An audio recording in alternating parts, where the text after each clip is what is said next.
穿越奥特世界成为贝利亚遗传基因制造的实验体，却因为银河帝国的覆灭而惨遭黑暗洛普斯的追杀。好在一个路过的蓝族奥特曼及时将你从帝国废墟救出，并且在他的帮助下成功将海帕杰顿封印在你的体内。从此宇宙中便多了一个实力强大的街溜子。赛罗见到你就赶紧捂紧帕拉吉之盾，欧布借完力量直呼高利贷。此时的银河帝国旧址中，只见一个身影缓缓从废墟中走出。你看着眼前的景象，还没来得及吐槽穿越的弟弟，就见3个巨大的机器人出现在你的面前，并且造型和黑暗洛普斯一模一样。机器人见到你后立马发出声音，检测到目标携带 B 因子，执行清除计划。下一刻，一道红色的光线便从黑暗洛普斯眼里射出，好在你动作足够麻利，转身便躲过了致命伤害，并向前逃去。然而下一刻，2个黑暗洛普斯纵身跳跃，便落在你的前方，瞬间将你包围起来。眼看你刚穿越过来，就要跟这个世界说再见了。就在这时，一道蓝色身影出现在一个黑暗洛普斯身后，紧接着对方连续施展出3道光线，轰击在黑暗洛普斯后背。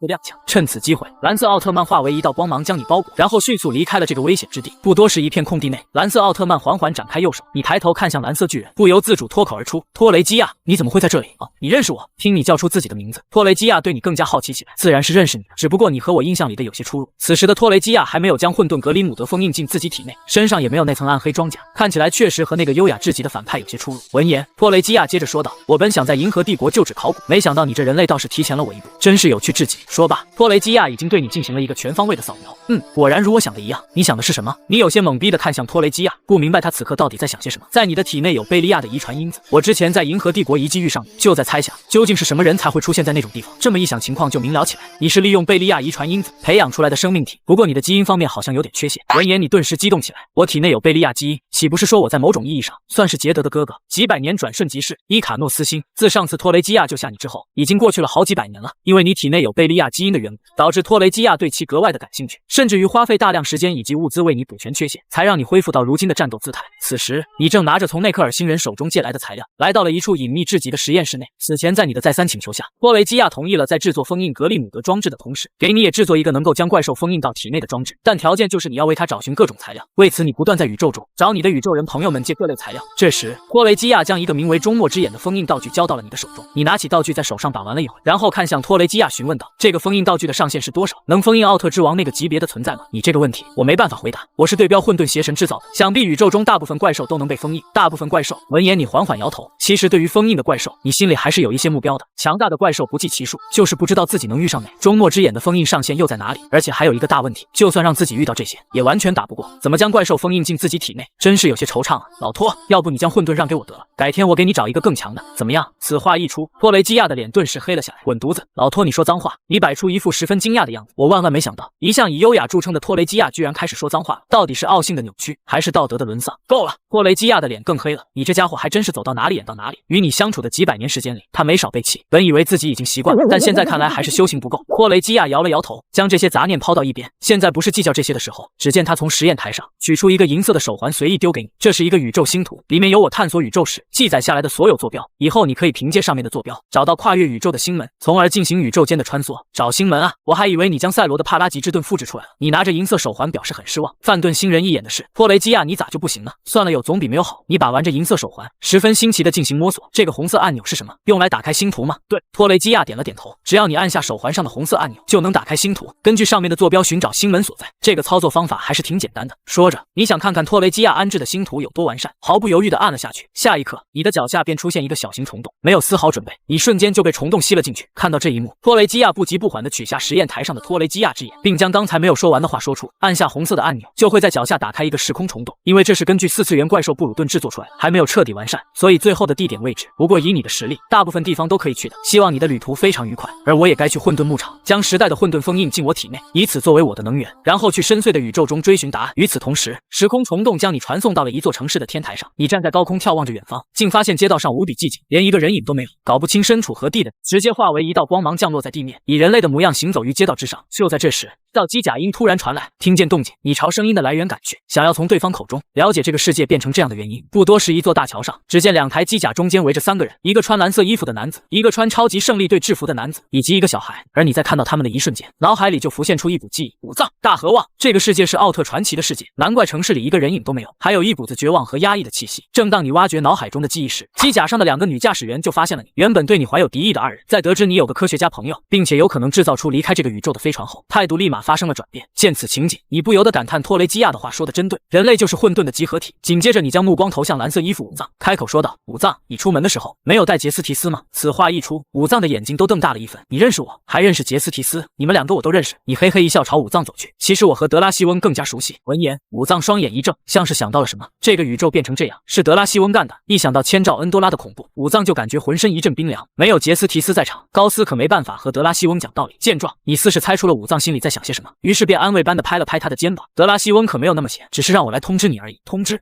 我什么？武藏一阵疑惑。德拉西翁说，当整个世界被绝望笼罩之时，人类不要放弃心中的希望。3个光之战士会带着人类的希望，于绝望中诞生奇迹。说到这里，你停了下来，伸手搭在武藏的肩膀上，一脸笑容的说道：“大概就是这些。至于这些话里的真正含义，德拉西翁没说，只是让你们自己去悟，让人家去猜，很有意思吗？我最恨猜谜语了。”大河望一脸不爽的走了上来，见状你耸了耸肩，接着说道：“德拉西翁被称为宇宙间全知全能的预言家，自然不会全部说明白。作为绝对中立阵营，他能给一些提示已经算是很好了。”一旁的武藏闻言默默点头表示认同。此时的你已经取得武藏的信任，可以再进一步获取赛罗的信任，从而伺机而动谋取海帕杰顿。不多时，你随众人来到了一片老旧的仓库，这里是 Team U 队的根据地。接下来随着剧情的发展，古维拉和戈美斯2只怪兽从地下钻出，武藏为了保护孩子们，随即变身高斯上前迎战。在 Team U 队员驾驶的机甲帮助下，高斯很快便跟2只怪兽讲完了道理。但随后百特星人便驾驶着宇宙飞船出现在天空，并用2发强烈的电流结束了2只怪兽的生命，然后向高斯发出警告后便消失不见。不久后，城市之外的荒原上，巨大的红茧已然破裂，模样狰狞且身体高达500米的巨兽从茧内钻出。今天是我小宝贝苏醒的日子，地球上的人类，用你们最后的恐惧与绝望迎接我的杰顿宝贝吧。宇宙飞船上，百特星人正向全宇宙宣告着杰顿的诞生。在杰顿从红茧蜕变为幼虫之后，脚下的戴拿石像也被他随意打飞出去。而此时距离杰顿一段距离的小山坡上，武藏和小舞等人正在悄悄观望前方。此刻，小舞手上拿着一个石化的闪光剑，上面正闪烁着一点微弱的光芒，是光芒，是戴拿体内残存的光芒在呼唤。武藏见此一脸兴奋，随即便从小舞手中接过闪光剑，然后变身高斯向海帕杰顿的方向冲去。中央控制室内，百特星人看到山坡上出现的光芒，立刻对海帕杰顿幼虫下令。紧接着，海帕杰顿幼虫肩部2个黄色发光晶体不断对高斯喷射出1兆度火球。见状，高斯丝毫不敢应接，只得闪身躲避。然而，面对源源不断袭来的1兆度火球，高斯还是不小心的挨上了一发，当即就从天空掉落在地上。随即，海帕杰顿幼虫一个扑击过去，2把巨大的镰刀劈落而下。幸好高斯反应足够快，就地一滚，险之又险的躲开了这一击，但手中的闪光剑却掉落在地。见此情景，一旁的小舞快速朝闪光剑的位置冲去，他要将闪光剑还给戴拿，让戴拿与高斯联手战胜面前这只巨大的怪兽。Team U 队的队员也驾驶着机甲跟了上去。然而，正当2台机甲落在闪光剑的位置，想要去拿回闪光剑的时候，海帕杰顿幼虫却发现了他们。面对斩落而来的镰刀，驾驶员完全没办法操控机甲躲避，只能眼睁睁看着镰刀在自己的眼里不断放大。然而就在此时，一团金色的光芒落在机甲前面，赛罗的身形骤然出现，巨大的镰刀和赛罗双重剑对撞在一起，恐怖的冲击波直接将周围的尘沙掀起。就在2人对峙的过程中，信奈一咬牙，从机甲跳到地上，将闪光剑捡起，然后对着赛罗大喊道：“奥特曼，快带我们去戴拿的石像边！”闻言，赛罗目光迅速在这片战场扫过，很快就锁定了一个奥特曼的石像。确定好目标，赛罗直接摆脱海帕杰顿的纠缠，向天空飞去，然后快速朝戴拿的石像靠近。在飞过戴拿石像的时候，赛罗一把将地上的戴拿石像捞到怀里，然后张开手心朝信奈示意。见状，信奈直接将手里的闪光剑朝戴拿石像的胸口抛去，在半空中，实质化的闪光剑发出了光芒，最终没入戴拿的胸口之中。下一刻，金色的光芒自戴拿石像上绽放，刚复苏的戴拿格外勇猛，一度以绝强的实力打得海帕杰顿幼虫节节败退。随后在3奥联手之下，伴随着一声剧烈的爆炸，海帕杰顿幼虫倒在地上，暂时没了动静。见此一幕，山坡上的小舞等人纷纷欢呼起来，但站在远处的你此刻表情却异常平静，因为你知道，接下来真正的绝望该出来了。下一个。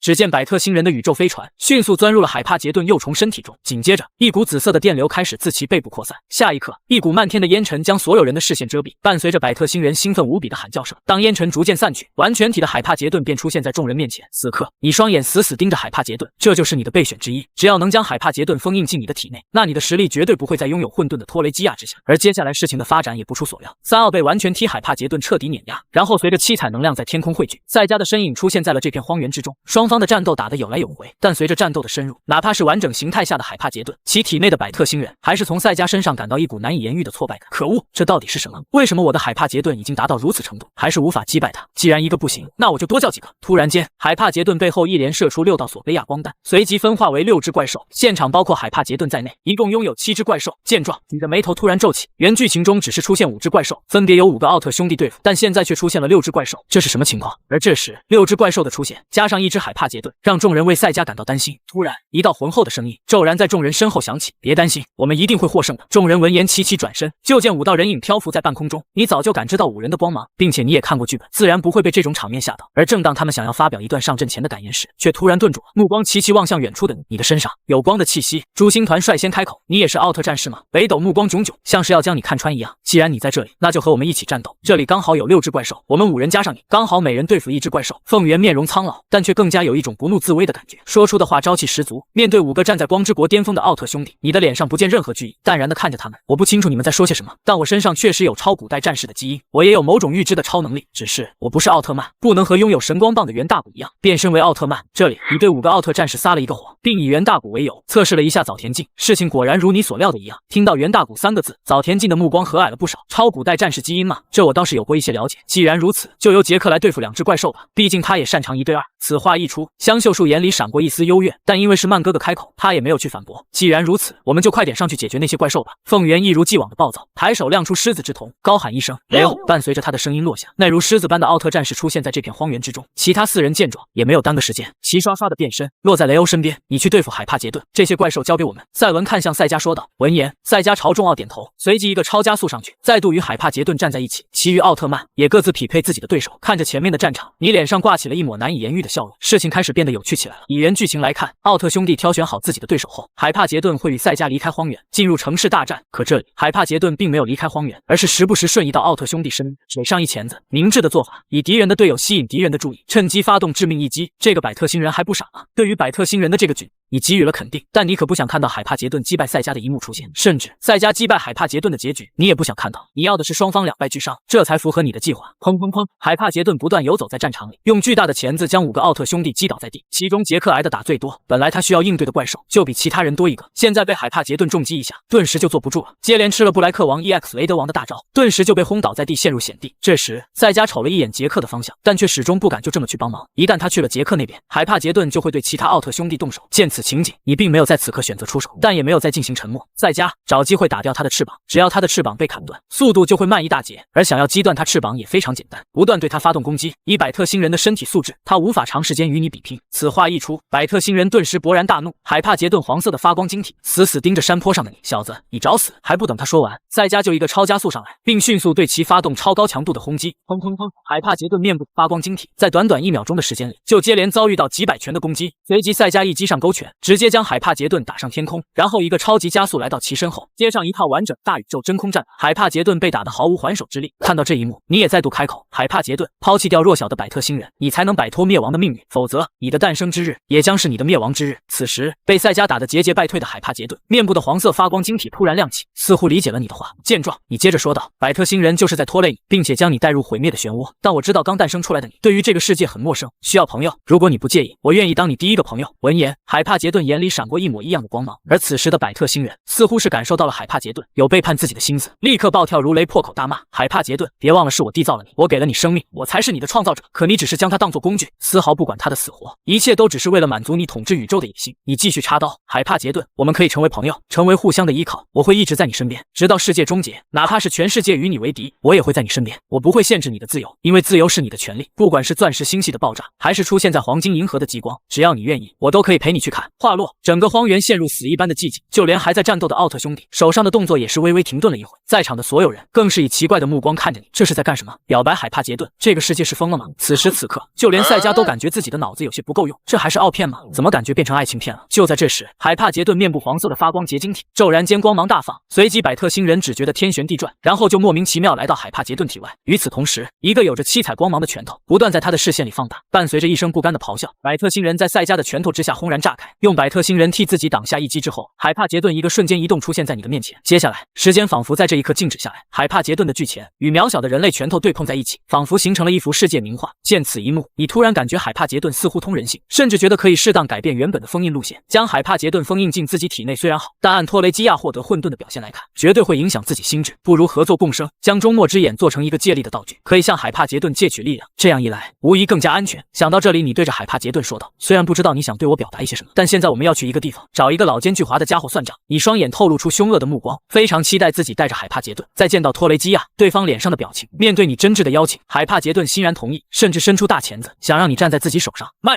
就在这时，赛文一发光线解决掉庞顿王后，迅速来到海帕杰顿面前，并且大手一挥将其拦下。这只伤害人类的怪兽不能离开这里，哪怕主凶是百特星人，他也算是帮凶。赛文站在海帕杰顿面前，正义凛然地朝赛迦开口：海帕杰顿既然做了百特星人的帮凶，对地球上的人类造成了伤害，那么即便他想要改邪归正，也得接受审判。在宇宙监狱关押足够的时间，赛文很清楚自己不是海帕杰顿的对手，现场唯一能制服海帕杰顿的，也唯有面前的赛迦。赛文说出这些话后，赛迦虽然没有立刻对海帕杰顿动手，但现场的气氛却一下子变得凝重起来。哈哈哈哈！就在这时，你突然大笑起来，目光在赛文身上打量了一会，随即开口道：果然是正义的光之战士，当初的农马尔特文明就是因为伤害了人类，而在正义的铁拳下湮灭于历史长河中的吧。好一个冠冕堂皇，好一个正义的侵略者，好一个正义的赛文奥特曼。此话一出，赛文身子一僵，目光落在你的身上，声音都有些颤抖。你是怎么知道这个的？要想人不知，除非己莫为。世界上没有不透风的墙壁。你的目光非常平淡，但每一句话都直刺赛文的灵魂。在某个平行宇宙，地球的原住民是农马尔特文明，而后来的侵略者将农马尔特文明击败，驱逐他们进入海底生存。作为行星观察员的赛文，本不应该介入星球之间的矛盾，但他却偏爱人类，将农马尔特文明毁灭。赛文也因此上了宇宙法庭，作为第一个被执行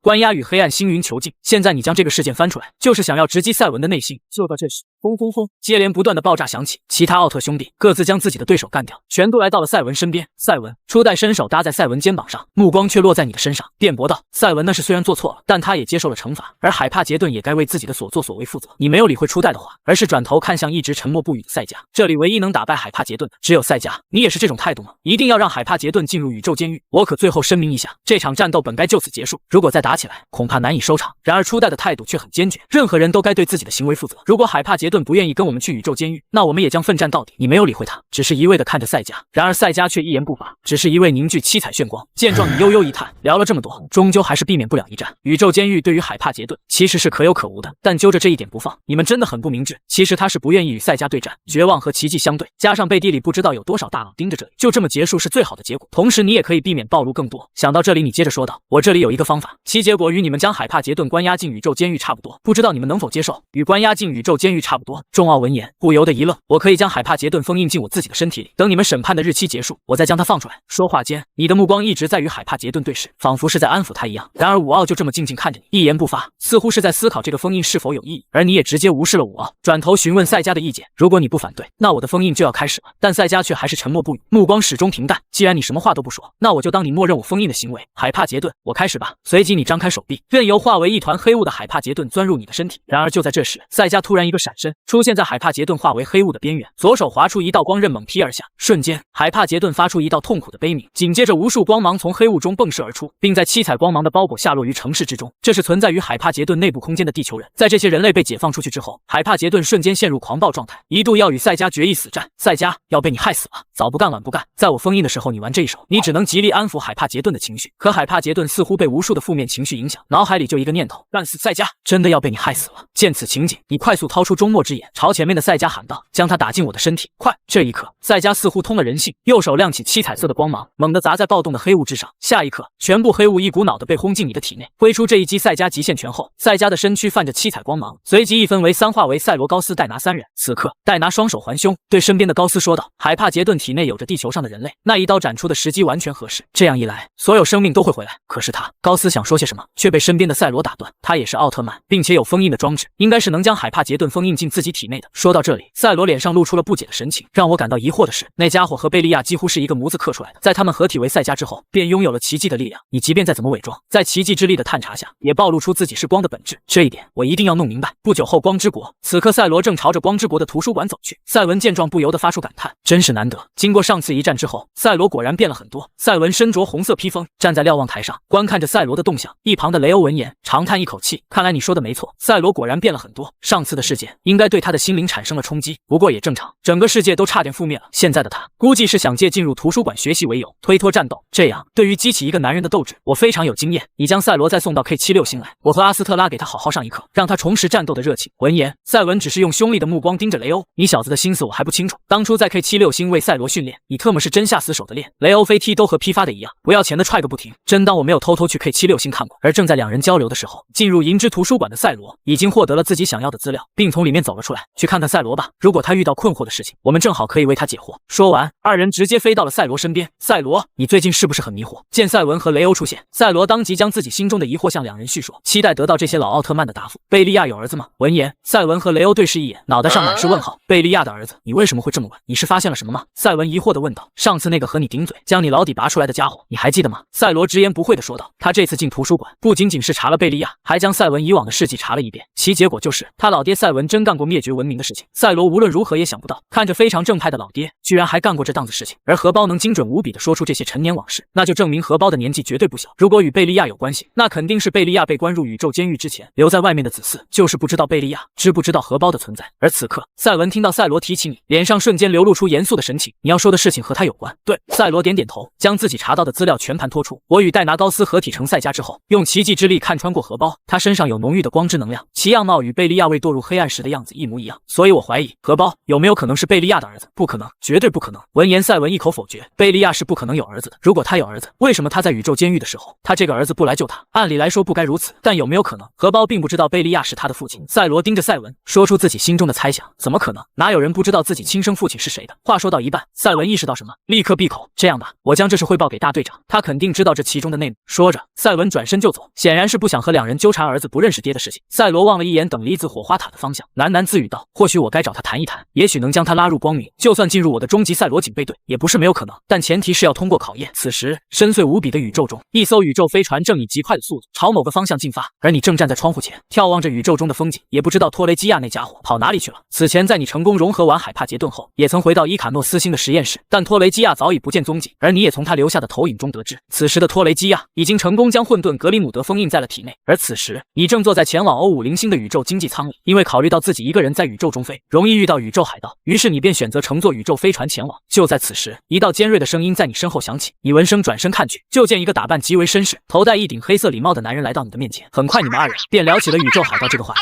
但随后在提到最近几百年新冒头的宇宙悍匪时，男人突然凑到你的面前，压低声音神秘兮兮地说道：托雷基亚你认识吧？根据我得到的小道消息，那叫托雷基亚的是一个奥特曼，只不过见到他真面目的人都死了，我还是花了大价钱从宇宙情报商那里得到的一点消息。奥特曼而已，没必要这样吧？听闻此话，你脸上的笑容依旧不变。对于宇宙悍匪托雷基亚，你可是再熟悉不过了，因为你每次出去打劫的时候用的就是托雷基亚的名头。于是乎，宇宙悍匪托雷基亚就这么慢慢被坐实了。现在这个男人在你面前提这个，你倒是想看看对方想干些什么？男人对你这副平平淡淡的样子很是不满意，你怎么就是想不明白？奥特曼都开始当宇宙海盗了，还不知道有没有其他奥特曼当呢？这宇宙中的大形势一天一个样，谁也不知道哪天自己就会遇到那些宇宙海盗，所以提升个人实力就显得尤为重要。见对方话里没有一句重点，你抬手打断他说道：你就直说，要推销什么东西吧？这位先生真是痛快人。既然如此，我们直入主题吧。鄙人查理加是一个怪兽商人，此次过来是想向你推销我们新抓获的怪兽。查理加一边说着，一边将自己的箱子打开，露出里面的3枚胶囊。这第一枚胶囊里装的是宇宙凶险怪兽凯鲁比姆，不管是近战还是远战，都是1等1的上品怪兽，售价300万宇宙币。这第二枚则是宇宙大怪兽贝蒙斯坦，与常见的贝蒙斯坦不同，这只格外凶猛，一般奥特曼都不是其对手，售价500万宇宙货币。这第三枚出自佩丹星的宇宙机器人金古桥，物理防御堪称一绝，一般攻击对他根本不起效果，甚至赛文奥特曼都曾经败在金古桥手上，售价800万宇宙币。如果顾客要买3只怪兽，我可以给你打个9折。如果你全部没有看上，但心里又有想买的怪兽，可以给我留下联系方式，我一找到你想要的怪兽就会联系你。见状，你摸了摸自己的下巴，抬手将箱子合上，但也没有将手直接从上面抽走。这3只怪兽实力都还可以，我挺满意的。那是，还不等查理加说完，他就感觉手上一轻，低头看去，手提箱已经到了你的手上。这位客人，你是想全要？查理加双眼一亮，这可是一笔大生意，他也是没想到在这小小的宇宙船里还有这种大客户。对，你说的没错，3只怪兽我都要了。你之前说可以根据客户的要求捕捉相对应的怪兽，对，只要你提供怪兽的种族特征以及你的要求，我们就会按你说的去捕捉或是收购对应的怪兽。查理加此刻已经乐开了花，这么棒的优质客户，他还是第一次遇见。尊贵的客人，不知你要的怪兽是什么？我要的怪兽是杰顿的强化体，是 X 杰顿吗？闻言，查理加瞪大了双眼，对于宇宙中的 X 杰顿，他可是略有耳闻的。就他拥有的信息里，奥特之王在岩之谷养了一只，只不过被梦比优斯和机械扎姆干掉了。不过，对于他宇宙怪兽商人来说，只要客户提出需求，他就有办法去完成。谁料你摇摇头，表示并不是 X 杰顿，我要的是海帕杰顿。海帕杰顿。查理加挠了挠头，想破脑袋也没有想到有这种杰顿的强化体，于是他急忙问道：这种强化体，哪怕我作为怪兽商人，也从来没有听说过。真的有这种名为海帕杰顿的杰顿强化体？有的。只见你拿出一个 VCD 丢给查理加，打开看看，上面就是我要的海帕杰顿，是吗？查理加起初还不以为意，但等他播放 VCD 之后，脸上的表情彻底变了。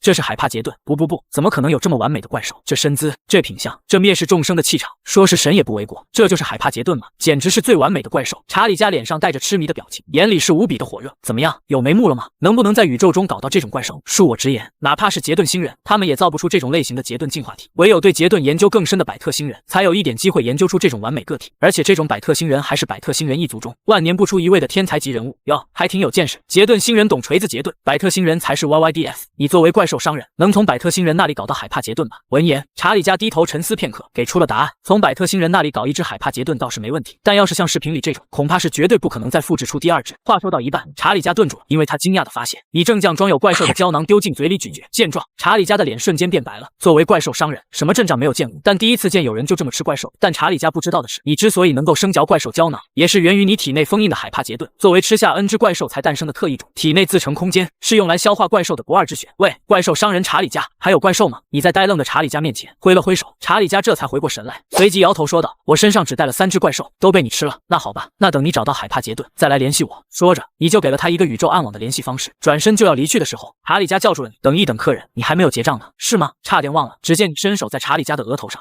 轻轻点了一下，随即转身离去。见状，查理加一个闪身来到你面前，随即手里掏出一把雨伞，然后用伞剑对准了你。而正当他想给你一点颜色看看的时候，兜里的通讯器突然响起一道订单信息。然而当查理加掏出通讯器，却惊愕地发现自己这个订单是刚加的联系人，而 ID 名称疯狂科学家，上面的订单信息是海帕杰顿。此刻查理加的手开始颤抖起来，连带着通讯器都差点掉在地上。这个疯狂科学家的 ID 名不是其他人，正是托雷基亚在宇宙暗网上的 ID。紧接着，只见你伸头贴在查理加耳边，发出恶魔般的低语：“我刚才在你身上种下了一个定位讯号，你无论跑到哪里，我都能找到你。所以我交代的事情，你最好给我办好。”其实刚才将胶囊里的怪兽吃掉，自然不是因为你肚子饿，而是在做一些尝试。海帕杰顿是靠吃怪兽慢慢进步，甚至连奥特曼的能量也能吸收。现在海帕杰顿封印在你体内，而你将怪兽吃进肚子里，会不会也能如海帕杰顿一样得到进化呢？所以你就尝试吃下第一只怪兽，在第一只怪兽进入肚子，立刻就有一股黑雾出现，将其分解成精纯无比的生物能量，这是实实在在的提升自己的实力。等以后吞噬到一定程度，哪怕不需要海帕杰顿，你也能在宇宙中横着走。只是3只怪兽下肚，提升并不是很大，只要吞噬的怪兽足够多，就能让量变引起质变。不积跬步无以至千里，不积小流无以至江海。这些道理你还是懂的。除了自己在宇宙中寻找怪兽之外，眼前的怪兽商人也是一个很好的选择。只见你伸手在查理加的肩膀上重重拍击了2下，然后转身离开了人群。望着你离去的背影，查理加只感觉自己后背的衣服已经被冷汗打湿，膝盖一软，瘫坐在地上。然而正当查理加起身想要离开这里的时候，一群人来到了他的面前，为首之人正是泰罗奥特曼。怪兽商人查理加，你事发了，跟我们走一趟吧。今天到底是什么日子？倒霉的事情一件跟着一件上门，查理加都快哭了。上一秒才从托雷基亚的拗口脱险，下一秒就遇见正义泰罗，今天是和奥特曼犯冲吗？查理加，你的罪责我们都已经查清，并掌握十足的证据证明你是怪兽商人，束手就擒吧。泰罗身边一个宇宙警备队成员上前一步，进行公式化的宣讲：什么罪责？我根本不知道。还有你们口里的怪兽商人，我也什么都不知道。查理加耿直脖子，装傻充愣，始终不肯承认自己怪兽商人的身份。你们有什么证据证明我是怪兽商人？你们可是正义的奥特曼，可不能诬陷于我。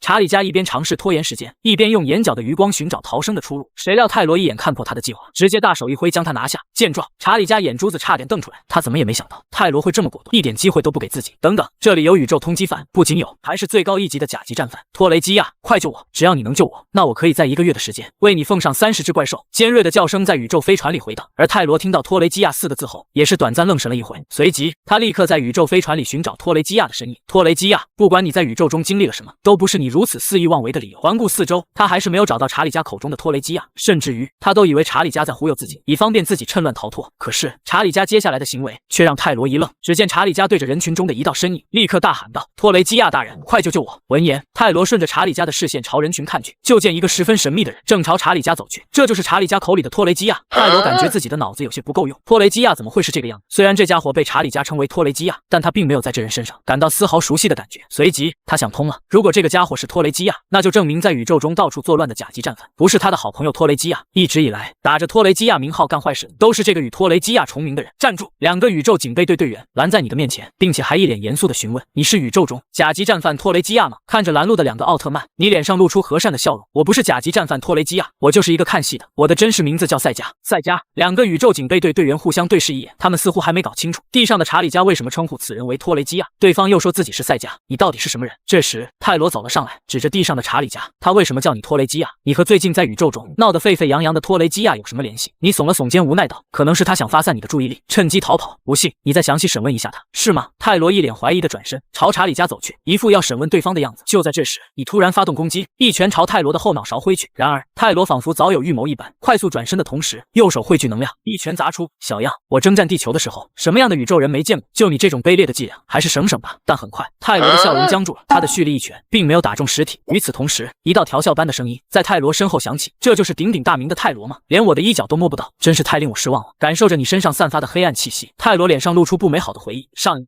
与黑暗战士战斗，还是在宇宙监狱前，那一次他被打得很惨。黑暗战士，我一定要将你抓入宇宙监狱。泰罗右拳捏紧，骤然间快速挥拳，朝着你迅速发起攻击。可他的攻击始终没有命中，每一次攻击都打在空气上，让他有种有力无处使的感觉。难道你就只会躲吗？躲，我怕我稍微用力一点，你就趴地上了。说完这句话，你也不再躲避，随手抓住泰罗挥来的拳头，直接将泰罗按倒在地上。见状，2名宇宙警备队队员立刻朝你发动攻击，但你只用一击便轻松将2人解决。另一边的泰罗刚恢复一些状态，就见2个奥特战士在自己面前被打熄灯，顿时愤怒无比。可恶的家伙！奥特炸弹化落，瞬间泰罗浑身燃烧起高温火焰，以极快的速度朝你冲去。奥特炸弹，光之国的禁术，可惜啊，你连碰我一下都难，又怎么可能炸到我？你随手拎起地上的查理加，在泰罗来到自己面前时，朝他做了一个道别的手势。正义的光之使者泰罗奥特曼，我们下次再见，希望你下次还能给我表演一场烟花秀。话音刚落，你就连带着查理加消失在泰罗面前，再出现时已经是在宇宙飞船外面。然而，就当你以为成功摆脱泰罗之时，泰罗的身影已然出现在你的身后，并朝着你快速冲来。见状，宇宙警备队的其他队员脸上都带着担忧之色。一旦使用奥特炸弹，就代表泰罗被逼入绝境，并且这一击如果没有击败对手，那泰罗将无再战之力。托雷基亚大人，泰罗，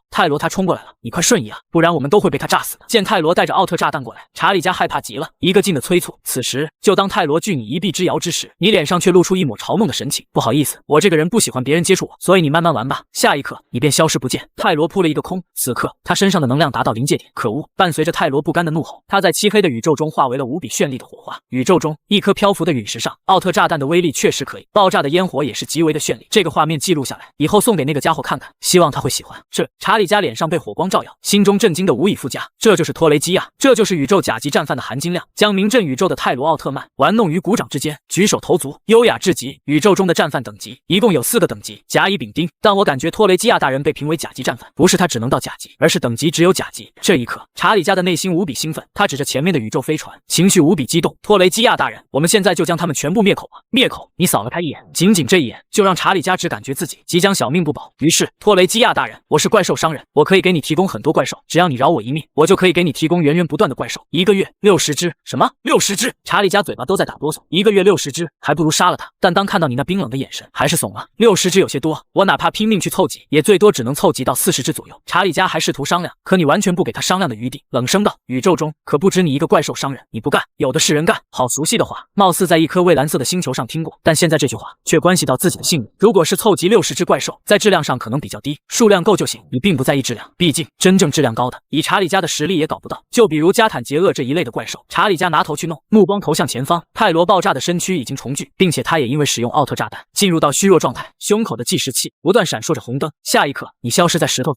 再出现时，已经来到泰罗面前。你单手抓住泰罗的肩膀，将其举在半空中。泰罗怎么说也算是托雷基亚的好基友，教训一下就得了，你也不会真的给泰罗弄死。而正当你感慨之际，你突然像是感知到什么，立刻转身看去，只见身后漆黑的宇宙中突然裂开一个空间通道，紧接着数道光芒从里面急速飞出，光芒渐渐散去，露出身形为首的7个奥特战士，格外让人眼熟。荷包，你是荷包，你怎么变成这个样子？我这个样子不是很好吗？这都是拜你们所赐啊！赛罗，上次你们中途的那一拳，导致海帕杰顿失控，黑暗能量彻底暴走。还不等你说完，地上的泰罗就伸手向其他奥特兄弟艰难的开口道：“哥哥们，一起合体，拿下这个黑暗战士！”他话音刚落，就有浩大的烟雾狂涌而来，浓烟漆黑无比。泰罗，带头大哥佐菲见你和泰罗消失在黑烟之中，立刻大手一挥，一起上，救出泰罗。此刻，众人得到佐菲的命令，一股脑冲向黑烟，其中的艾斯奥特曼首当其冲，手里还凝聚出8分光轮，一副要将你分尸的样子。但只是冲到一半，一道黑影便出现在他身后，随即大手抓在他的脑袋上，恐怖的惯性带着艾斯猛地朝陨石上撞去。只听轰的一声，一块漂浮的陨石被撞成碎片，连带着艾斯的躯体也与陨石的碎片静静漂浮在宇宙中。可恶的家伙，接我一招